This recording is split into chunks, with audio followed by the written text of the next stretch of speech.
all of these I've just done in the last couple of months. This is a beautiful poem from St. John of the Cross, the 15th century mystic. To come to know what you know not, you must go by the way you know not.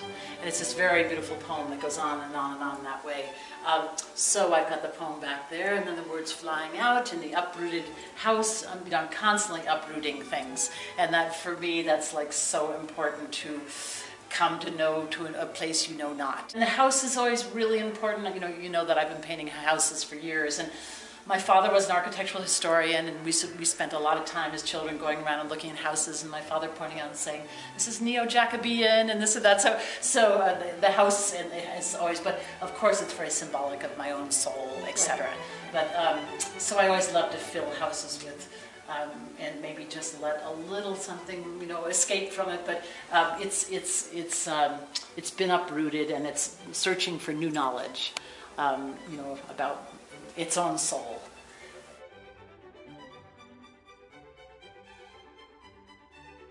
This, I've been doing swings lately. It goes back to a childhood experience of mine.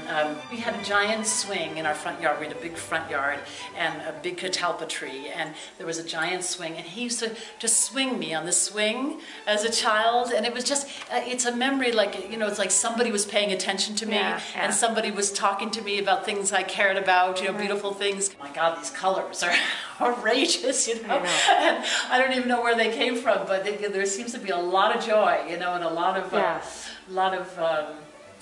kind of sweetness in the whole thing. But then I always have to have a little bit of the dark too. The dark and the light are always really essential. But I mean, and it could be, right before a storm or something. I don't know. I know, but it's okay, because it really, when I saw it, I was like, whoa, that doesn't seem typical. And no. But it was kind of, at the same time, in someone's hands, it might have been like bubblegum, cotton candy kind of thing. But with you, there's always more dimension.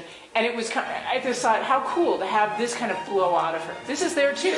It doesn't always have to be the earnest, serious. Exactly. No, so it was kind of fun, and just to allow myself to do that too was wild,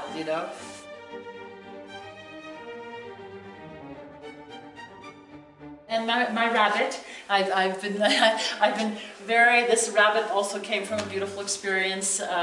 I would come home to my house alone, and the place would just be filled with rabbits, and they were just sitting there like looking at me, and there was such an unbelievable vulnerability, but a courage with it all, which I feel like painting has to be about, vulnerability and a courage, and all of a sudden these rabbits were just like, oh my God, they were so symbolic of that, and even just, that look. This painting, I think, has been about 4 different paintings. It has so many layers. There was a very elaborate house here, and I basically kind of covered over everything. The whole history is behind it.